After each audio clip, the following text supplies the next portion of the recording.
And विधानसभा 2024 के बीच में? ये पहला सवाल है। ये जो एडिशनल वोटर्स ऐड किए हैं, ये हैं कौन, ये कहां थे और ये कहां से आए? पहला सवाल।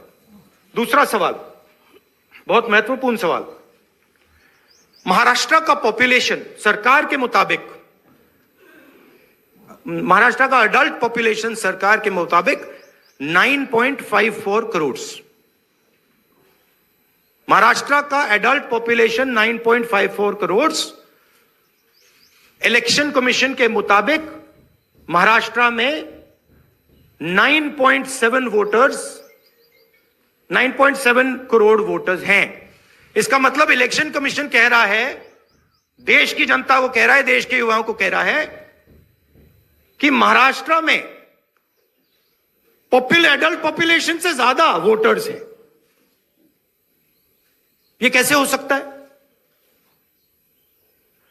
तीसरा सवाल, यह एक उदाहरण है, कामठी विधानसभा। यहां पे कांग्रेस पार्टी को लोकसभा में 1.36 लाख वोट मिला है। विधानसभा में तकरीबन उतना ही वोट हमें मिला, 1.34 लाख। यह चुनाव हम जीते, लोकसभा वाला। लोकसभा के चुनाव में बीजेपी को 1.19 लाख वोट मिलता है। इस कंस्टिट्यूएंसी में 35,000 नए वोटर्स ऐड होते हैं और वो 35,000 के 35,000 वोटर सीधे बीजेपी के खाते में जाते हैं और बीजेपी चुनाव जीतती है।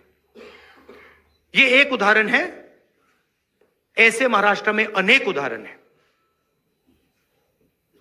हमारी कंस्टिट्यूएंसीज में, एनसीपी की कंस्टिट्यूएंसीज में, शिवसेना की कंस्टिट्यूएंसीज में हमारा वोट महाराष्ट्र में कम नहीं हुआ है, बीजेपी का वोट ज्यादा हुआ है। ये वोटर्स कहां ऐड हुए हैं? जहां पे बीजेपी की स्ट्राइक रेट 90+% है। हिस्ट्री में 90% स्ट्राइक रेट नहीं रही है। तो यह मैं देश की जनता को कहना चाहता था। अब हमने इलेक्शन कमीशन को एक बार नहीं, दो बार नहीं, 3, 4, 5 बार बोला है कि देखिए हम आरोप नहीं लगा रहे हैं, लगाना चाहिए मगर हम लगा नहीं रहे। हम आपसे सिर्फ महाराष्ट्र की वोटर लिस्ट मांग रहे हैं, लोकसभा की final voter list, name, address, photograph. Vidhan Sabha की final voter list, name, address, photograph. आप ये लिस्ट हमें नहीं दे रहे हो। ट्रांसपेरेंसी लाना आपका काम है। तीनों राजनीतिक पार्टियां, विपक्ष की पार्टियां महाराष्ट्र की, पब्लिकली आपसे सवाल पूछ रही हैं। मैंने पार्लियामेंट में बोला, हमारे सब नेताओं ने बोला है, इलेक्शन कमीशन हमें लिस्ट नहीं दे रही।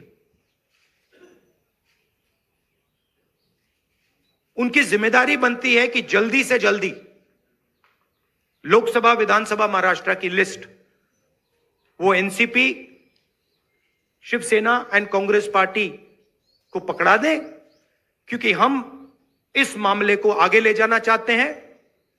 हम इस इन्वेस्टिगेशन को एंड तक ले जाना चाहते हैं। धन्यवाद। अब सुप्रिया जी, आप बोलिए, आपको जाना है।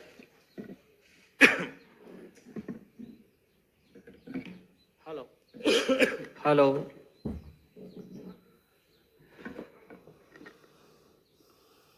राहुल जी ने देश के सामने बहुत ही महत्वपूर्ण प्रश्न रखे हैं। अगर इस देश का चुनाव आयोग जिंदा है, उनका जमीर मरा नहीं है, तो जो प्रश्न राहुल जी ने चुनाव आयोग को पूछे हैं, उनका जवाब चुनाव आयोग ने देना चाहिए। लेकिन चुनाव आयोग उसके जवाब नहीं देगा, क्योंकि चुनाव आयोग भी जो सरकार बनी है वो सरकार की गुलामी कर रहे हैं। हमने बार बार महाराष्ट्र का चुनाव आयोग हो, दिल्ली का चुनाव आयोग हो, बार बार हमने वहां जाकर हमारा सर फोड़ दिया है। लेकिन वो मरा है। दूसरी बात, ये जो 39 लाख वोट कहाँ से आए और कहाँ जाएंगे? अब ये 39 लाख वोट बिहार में जाएंगे। अब वो फ्लोटिंग वोट्स है, वही नाम रहेंगे, वही आधार कार्ड रहेगा, सब कुछ यही है। वो वोटर्स घूमते रहते हैं, थोड़े दिल्ली में आए हैं, महाराष्ट्र पैटर्न वहाँ भी हमने देखा, कल हम दिन भर थे, 2 दिन यहाँ। अब ये 39 लाख वोट जाएंगे बिहार में, फिर बिहार से जाएंगे यूपी में। ये एक नया पैटर्न यहाँ बन गया है और यही पैटर्न से ये लोग चुनाव लड़ते भी है और जीतते भी है। इसलिए आज जो सवाल हमने राहुल जी के नेतृत्व में खड़े किया है, देश के लिए बहुत गंभीर है। अगर इस देश में डेमोक्रेसी हमको जिंदा रखनी है, पार्लियामेंट, विधानसभाएं हमको सचमुच जिंदा रखनी है, तो ये सवाल का जवाब सिर्फ हम नहीं पूछेंगे, मीडिया ने पूछना चाहिए, लोगों में जागरूकता आनी चाहिए।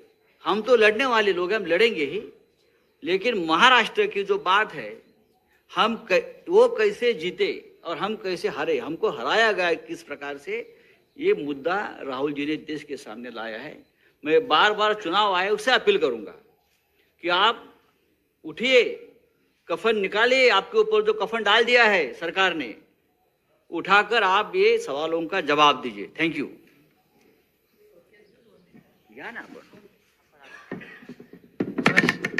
नमस्कार, मैं बड़ी संक्षेप से 2-3 अलग मुद्दे कहना चाहती हूँ। राहुल जी और संजय जी ने कहा, उसके बाद 2 चीज़ें मायने रखती है। एक तो मेरे जो सांसद में धैर्यशील मोहिते जी जो यहाँ आए हुए हैं, वो माड़ा विधान लोकसभा से चुन के आए।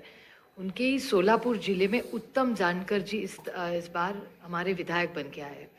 उत्तम जानकर जी सोलापुर डिस्ट्रिक्ट से चुन के आए। उनका कहना है कि उनको वोटिंग जो हुआ है, मरकटवाड़ी, आप सब ने बहुत उस पर टीवी पे भी कवरेज दिया था, उसमें उनका मानना है कि वो चुन के आए हैं, लेकिन उनको जो वोट पड़ने चाहिए वो नहीं मिले हैं।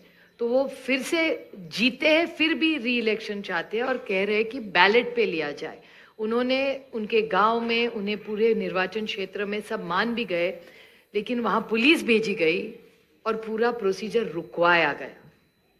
तो वो इतना, हमारी सब मांग है वहाँ की, उत्तम जानकर जी और धैर्यशील मोहिते जी उनके एरिया में, कि बैलेट पे फिर से वोटिंग लाया जाए, मशीनें बंद की जाए। कि बहुत सारी ऐसी चीज़ें हैं, जब राज ठाकरे जी भी बोले हैं कि उनका जो एक कैंडिडेट था उसको खुद का भी वोट नहीं मिला है, ऐसा हो चुका है। ये सब डेटा आपके सबके सामने है। और दूसरी बड़ी बात, मैं इलेक्शन कमीशन वैसे तो बड़ी महत्वपूर्ण जगह है, लेकिन मैं बड़ी विनम्रता से कहना चाहती हूँ, हम और सेना बहुत वहाँ लड़े हैं। जिस तरह से हमारी पार्टी तोड़ी गई, जिस तरह से हमारे विधायक, हमारे एमपी, सांसद तोड़ा गया, पार्टी तोड़ी गई, हमारी लड़ाई आज भी शिवसेना की और एनसीपी की आज भी सुप्रीम कोर्ट में चल रही है। लेकिन और एक छोटी चीज़ उन्होंने की कि हमें जो सिंबल दिया गया और दूसरा सिंबल, तुतारी वाजवणारा माणूस और तुतारी मराठी में, वो एक ही शब्द तुतारी तुतारी उन्होंने किया। और इसी सरकार के एक बड़े मंत्री है आज सरकार में, उन्होंने कहा था, जो आप सब ने मराठी चैनल्स ने दिखाया था, कि सातारा की सीट एनसीपी हार गई क्योंकि ये ट्रम्पेट और तुतारी थी, नहीं तो बीजेपी का वो सांसद हार जाता। ये सिर्फ मैं नहीं कह रही हूँ, इस सरकार के एक बड़े नेता कह रहे, जो मराठी चैनलों ने दिखाया, आज सरकार में है महाराष्ट्र में। और हम सब ने जब विधानसभा में मांग की कि आप तुतारी हटा दीजिए, बड़ा कन्फ्यूजन हो रहा है, हमारी 11 सीटें ऐसी है, इस कन्फ्यूजन में हम हार गए। तो हमारी विनती थी कि आप ये तुतारी हटाइए, तो बोले तुतारी, हम ये सिंबल नहीं, हमने डेटा दिखाया कि कन्फ्यूजन हो रहा है ये सिंबल के कन्फ्यूजन में, फिर उन्होंने ट्रम्पेट नाम बदल लिया, लेकिन तुतारी वो रखी वैसे, क्योंकि जब बाहर वो जाता था वो देख रहा था तुतारी वाजवणारा माणूस तुतारी, हम उस तरह, उसी कारण हम सातारा की सीट हारे। और ये भी सत्ता पक्ष मान रहा है, रिकॉर्ड पे उन्होंने कहा है। तो ये कैसे चलेगा? ये वोटर्स लिस्ट है, ये मल्टी फैक्टर अटैक है। ये सिंबल का इशू है, फिर पार्टियां तोड़ने का इशू है, ये वोटर्स लिस्ट का इशू है, और कभी कभी मशीन। लोग नाराज होते हैं जब हम मशीन के बारे में कहते हैं, लेकिन बहुत सारे ऐसे लोग हम सबको मिलने आते हैं। तो ये मल्टी प्रोंग अटैक हो रहा है, और अगर एक सशक्त लोकतंत्र रखना हो तो फेयर इलेक्शन तो होना ही है। हारने का कोई दुख नहीं है, जीते हारे जनता तय करती है। हम तो जीत के आए दोनों, धैर्यशील जी आए, बट बड़ी विनम्रता से हम कहना चाहते हैं कि इलेक्शन कमीशन ये फेयर होना चाहिए, इतनी हमारी मांग है। और जो हमें जो लोटस लिस्ट फोटो सब मांग रहे, बस हमें दे दे। बाकी हम लोग क्या मांग रहे हैं? एक सशक्त लोकतंत्र में इलेक्शन कमीशन का रोल बहुत जिम्मेदारी का होता है। जिस संविधान के बारे में हम लड़ रहे हैं, राहुल जी बड़ी ताकत से उसके लिए लड़ रहे हैं। आप देख रहे हैं पार्लियामेंट में क्या हो रहा है। तो वो संविधान बचाना हो, देश बचाना हो, एक सशक्त लोकतंत्र के लिए महात्मा गांधी ने इतना बड़ा योगदान दिया, जवाहरलाल नेहरू ने देश को इतनी दिशा दी। इन सब के मान सम्मान, उनका जो उन्होंने मेहनत करके हम सबको ये हक दिया है, वो पूरा फेयर होना ही चाहिए। और हमारी लड़ाई नहीं है, हम सिर्फ पारदर्शकता चाहते, बाकी हमारी कुछ मांग नहीं। धन्यवाद सुप्रिया जी। अब मैं, क्योंकि तीनों को जाना है तो कम सवाल लेंगे। एएनआई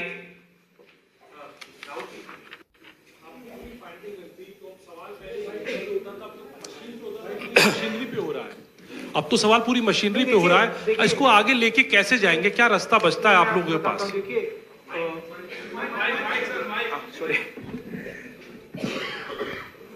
देखिए, दो चीजों के बीच में हमें फर्क क्लैरिटी से रखना है। एक है स्पेक्यूलेशन। स्पेक्यूलेशन कोई कह सकता है कि भैया मशीन में कोई प्रॉब्लम है, कोई दूसरी बातें कह सकती है, और दूसरा है फैक्ट। मैंने यहां स्पेक्यूलेशन नहीं रखा है, मैंने यहां फैक्ट रखा है। फैक्ट नंबर 1, हिमाचल जितने वोटर्स ऐड हुए हैं, कंस्टिट्युएंसीज में जहां ऐड हुए हैं वहां हमारा वोट एक है, बीजेपी का वोट बड़ा है। ऐड बीजेपी के कंस्टिट्युएंसीज में बीजेपी को जहां बीजेपी जीती है वहां ऐड हुए हैं। और फाइनल फैक्ट, महाराष्ट्र से पॉपुलेशन से ज्यादा इलेक्शन कमीशन कह रहा है कि वोटर्स है। These are not speculations, these are facts, and this is not our data, this is election commission data, these are election commission numbers.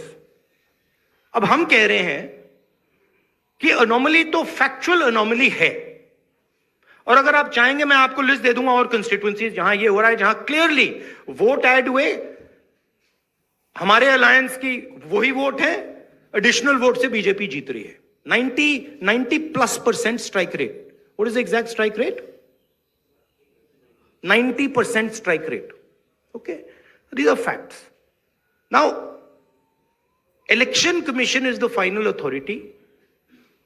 We are asking them. You are not going to be able to explain to us how there are more voters in Maharashtra than the population of Maharashtra. You cannot explain it. So what you need to do is you need to give us now the voter lists so we can explain it. And I'm sure if they give us the voter list, we will have another press conference here where the answers to these questions will be available to you. And so that is why we are asking the Election Commission again and again. Our party has asked, their party has asked, multiple people have asked. Informally we have asked, formally we have asked. Every time the Election Commission says to us, nothing happens. And my concern is the strategy is to delay and destroy. Right? So the answer is Election Commission needs to give us this data. We are the opposition. And they need to give us this data as soon as possible. Next step, frankly, what can it be? The next step is we go to the judicial system, right? Also, we don't actually understand the main issue here. This is actually a small piece of the puzzle. The big piece of the puzzle is voter deletion. We don't know how many voters have been deleted where. We know how many have been added, but we don't know how many have been deleted. We suspect the number of deleted voters is bigger than the number of added voters. We suspect. So, sir PTI mic दीजिए अरे give the mic So you are saying that despite raising this with the EC time and again, they are not responding. So do you think that also another way would be to go to the people and, you know, start a people's movement, or also could you approach the president about this? I mean, I just mentioned, I think the next step of this is going to be go to the judiciary. But look, it's surprising to me that the Election Commission is not ready to give us the voter list. It should be surprising to you, right? There should be no reason for them not to give us the voter list. To me, the only reason possible for them not immediately giving us the voter lists of both these elections is that there's something wrong, and they know it, right? Sanjay Mishra ji Rahul ji, आपने और संजय जी ने कहा कि voter list election commission दे नहीं रहा है, और जिस तरह का उनका रवैया है शायद आपको मिले भी नहीं। क्या आप लोगों के पास जो लोकसभा चुनाव के दौरान वोटर लिस्ट मिली थी पार्टियों को, और विधानसभा चुनाव के दौरान जो पार्टियों को लिस्ट मिली थी, उस लिस्ट के आधार पर कहीं कोई कंक्लूजन पर आप हमें सेंट्रलाइज्ड लिस्ट नहीं मिलती है, हमें बिल्कुल डिसेंट्रलाइज्ड लिस्ट मिलती है। तो हमें सेंट्रलाइज्ड एक लिस्ट चाहिए और हमें फाइनल लिस्ट चाहिए जिस लिस्ट पे वोटिंग हुई है लोकसभा और विधानसभा की।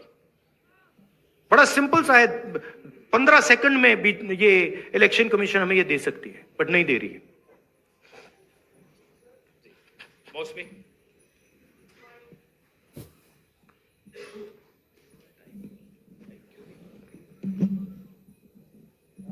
राहुल जी, ये जो आपने आंकड़े दिए थे कि लगभग 9,70,25,000 वोटर्स, 9,70,00,000 वोटर्स हैं, वोटिंग पॉपुलेशन है, और जो अडल्ट पॉपुलेशन महाराष्ट्र की है वो 9,54,00,000 है जी।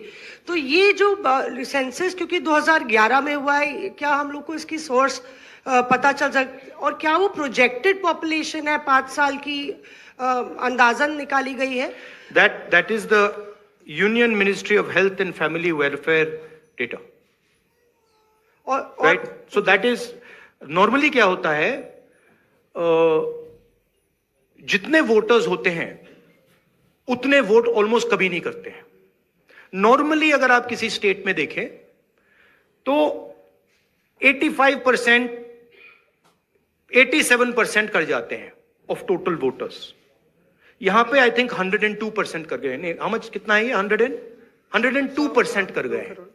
तो it is not only that there are more voters than actual people, it is that the voting percentage is 102%, right? The actual voting percentage of this should be 15% approximately. If you आप states को aggregate करो तो it should be 15% less than 9.54. It is actually 102%, right? So really, it's way beyond the population. जी, और दूसरी जिक्र आपने किया था कि सीईसी का सिलेक्शन जो हो रहा है। I think one question is enough, let's not, नहीं, वन लास्ट क्वेश्चन। जैनेंद्र जी, राहुल जी, आप चुनाव के बाद वोटर लिस्ट मांग रहे हैं, लेकिन जैसे जो मुख्य चुनाव आयुक्त हैं उन्होंने भी जो पिछली प्रेस कॉन्फ्रेंस में कहा था कि ये तो हर साल जो मान्यता प्राप्त दल हैं उनको वोटर लिस्ट दी जाती है। चुनाव से पहले, ठीक पहले जो फाइनल रोल होता है वो भी उम्मीदवारों को और पार्टियों को दिया जाता है। तो अगर दी जाती हैं तो फिर हमें दे क्यों नहीं रहे? हम मांग रहे हैं, अगर दी जाती हैं, if it is the norm to give it, तो दे दो। वो तो चुनाव के पहले ही आप लोगों को दिया गया होगा क्या? नहीं, मैंने वो बोला आपको, वो डिसेंट्रलाइज तरीके से लिस्ट मिलती है। वो एक एमएलए को अगर लिस्ट निकालनी होती है तो उसे polling booth by polling booth by polling booth जाना पड़ता है। उससे उस डेटा से हम काम नहीं कर सकते, हमें सेंट्रलाइज डेटा चाहिए, पूरी स्टेट का डेटा। और सर दिल्ली में जब नहीं, बट मान लो आप जो कह रहे हो सही है कि उन्होंने हमें लिस्ट दे रखी है, right, fine, then why are they not just making it available to us? I'll add a small point. One second. Why are they not just making it available? हाँ देते हैं, आप मांग रहे हो, ले लो, दे क्यों नहीं रहे? Just one small point. नहीं, you were, हम साथ में थे अरविंद जी के साथ उस मांग में। और एक बात बताओ, महाराष्ट्र में जब हुआ था, अभी ऑनलाइन नाम बढ़ा सकते हैं आप। मेरे खुद के निर्वाचन क्षेत्र का मैं आपको उदाहरण दूं, मैं रोज मॉनिटर करती थी, क्योंकि आजकल ऑनलाइन करके collector has the final authority. तो लास्ट 3 दिन जब हम पूरे चुनाव प्रचार में सारे बिजी थे, यहाँ नंबर बढ़े थे। हमसे कह रहे कि वो सही भी हो सकते हैं, लेकिन आजकल एक आधार कार्ड पे, अभी आप हमारे यहाँ लाडली बहन योजना में सारे गलत आधार कार्ड आ रहे हैं। ये मैं नहीं कह रही, प्रेस कह रहा है। आप ही ने तो दिखा, 5 लाख महिलाओं का नाम कम होता जा रहा है। What has happened is that this list is a dynamic list, and this list is constantly changing, and anyone can change it. The nice way to say it is that the Election Commission has lost control of the list. The bad way to say it is the Election Commission has manipulated the list. What is very clear is that the list in Maharashtra has gone wrong. There's no doubt about that. Because, please understand, a list which is bigger than the entire population, a list where the population of Himachal Pradesh is entering into Maharashtra, a list where all the additional voters are going in favor of the BJP. Look at that page. All of them have gone to the BJP. It's not that 50% have gone, 60% have gone. It's the same. 35,000, 40,000. All have gone. So something is wrong. And it is the responsibility of the Election Commission now to come clean on what has happened. Right? The answer is not, we gave you the list. We as opposition are asking you for the list now. The answer is, give us the list now. Don't tell us about what happened in the past. We want to know now. If you have no problem giving the list, you've already given it to us, okay, give it to us today. And give us the Lok Sabha one with names, pictures and addresses. Give us the Vidhan Sabha one with names, pictures and addresses. Because if you don't, there is a serious question now that is being asked about Indian democracy. Which means we are now heading towards the complete destruction of the Constitution. And we are in the business of protecting the Constitution. That is why I have put this here. And that is why I put Ambedkar ji. Ambedkar ji की photo मैंने यहाँ इसलिए लगाई है क्योंकि ऊपर लिखा है electoral roll is the most fundamental thing in a democracy. Election Commission उसकी रक्षा नहीं कर रही है. हम मांग रहे हैं ये फंडामेंटल चीज जो अंबेडकर जी ने कहा है ये हमें दीजिए, वो करेंगे नहीं देंगे आपको. That is the issue here. Thank you very much. Thank you जी. सर एक राहुल जी